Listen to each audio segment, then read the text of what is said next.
시민들의 자산인 한강공원을 무단 점유해 장사를 하고 서울시가 이를 문제 삼자 적반하장 맞소송을 하고 있는 미니스톱 얘기 조금 전에 전해드렸습니다. 미니스톱이 불법 영업을 해온 이유 그리고 소송의 뒷배경에 대해서 취재기자와 함께 자세한 이야기 나눠보도록 하겠습니다. 경제산업부 문다희 기자와 함께합니다. 문 기자 안녕하십니까? 안녕하십니까? 네, 일단 불법이라는 단어 자체가 들어간 거 보니까 하면 안 되는 건데 1년이나 버틴 이유가 있을 것 같아요. 네. 한강변 편의점들은 소위 황금알을 낳는 거위로 알려질 만큼 수익성이 좋은 매장들입니다.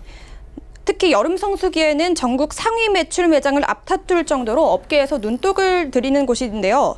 그런 만큼 향후 무단 점유에 대한 손해배상 등 발생 비용보다 당장 편의점 수익이 더 낮기 때문에 점주들이 버틴 것으로 알려져 있습니다. 네, 결론적으로 보자면 1년 무단 점유해서 벌어들일 수 있는 이득이 향후에 보상해야 될 가치보다 높기 때문에 이렇게 손익을 계산했다는 건데, 이렇게 장세훈 미니스톱 측은 소송에 대해서 본인들이 해당 매장들의 주체가 아니라 억울하다 이런 입장인데, 억울할 이유가 있을까요? 네, 미니스톱은 한강 편의점 11개소의 점유의 주체가 아니라고 주장하고 있습니다. 네. 한강 미니스톱 매장들의 계약 구조를 살펴보면 지난 2008년 한강공원에서 영업하던 노점상들이 만든 연합체인 한드니24와 미니스톱이 컨소시엄 계약을 통해 손을 잡았고, 이들이 서울시와 11개 매장에 대한 운영 계약을 맺은 상태입니다. 때문에 미니스톱은 한드니24와 함께 컨소시엄 계약이 되어 있어 소송의 대상이 됐을 뿐이라고 주장하고 있습니다.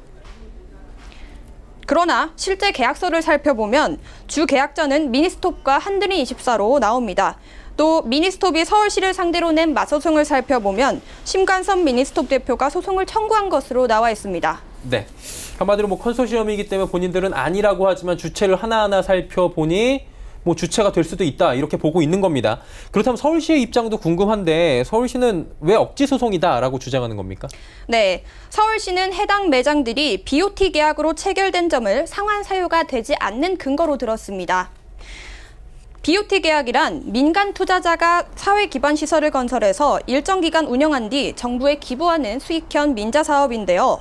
더불어 유익비 상환은 임대차 계약 시에만 성립해 공유재산법에는 적용되지 않는다는 점을 이유로 들었습니다. 또 당초 계약 당시 미니스톱이 유지보수비를 본인들이 부담한다는 내용이 들어가 있다고 반박했습니다. 네, 서울시의 이러한 계약 조항을 이야기를 들어보니까 미니스톱이 이걸 몰랐을 리가 없을 것 같아요. 그렇다면 맞소송에 의도가 좀 의심스럽다, 이런 얘기가 자연스럽게 나오겠죠? 네, 서울시는 미니스톱의 유익비 상환 소송이 손해배상 소송의 타격을 무마하려는 의도로 여기고 있습니다. 실제로 현재 두 사건 모두 서울 동부지방법원에 대정되어 있기 때문에 향후 두 사건 모두 병합될 가능성이 큰데요. 이 점을 노려서 서울시의 손해배상 소송 금액에 있어서 일정 부분 감면시키려는 꼼수가 아니냐는 지적입니다. 네, 그리고 요즘에 일본 기업들에 대해 불매운동이 한창입니다. 노노재팬 사이트에 보면 미니스톱이 일본 기업으로 올라가 있다라는 얘기가 있는데 팩트 체크해 보도록 하죠. 맞습니까? 네, 현재 한국 미니스톱 지부는 일본이 100% 보유하고 있습니다. 한국 미니스톱의 시작은 지난 1990년 대상그룹과 이온그룹의 합작으로 출범했습니다. 올해 5월까지는 한국 기업 대상이 전체 주식의 20%에 달하는 101만 6천 주를 보유 중이었는데요. 올해 5월 대상그룹이 일본 이온그룹 측에 전량 매각하며 모든 지분이 일본으로 넘어갔습니다. 현재 한국 미니스톱의 지분 구조는 일본 이온그룹이 96.06%를 차지하고 있고, 전범 기업인 일본 미쓰시비 기업이 3.94%를 보유하고 있습니다.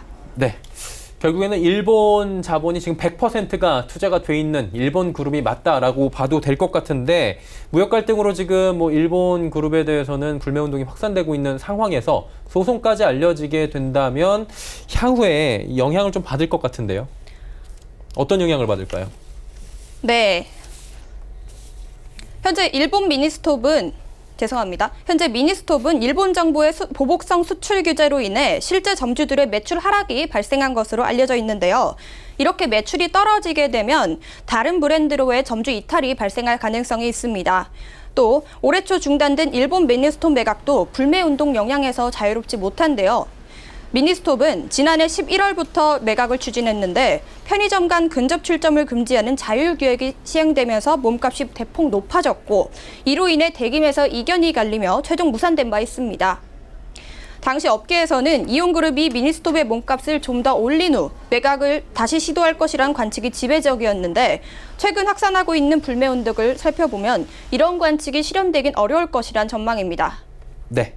오늘은 서울시와 미니스톱 간의 소송에 관련된 이야기, 뒷이야기들까지 자세히 들어봤습니다. 문다혜 기자와 함께했습니다. 고맙습니다. 감사합니다.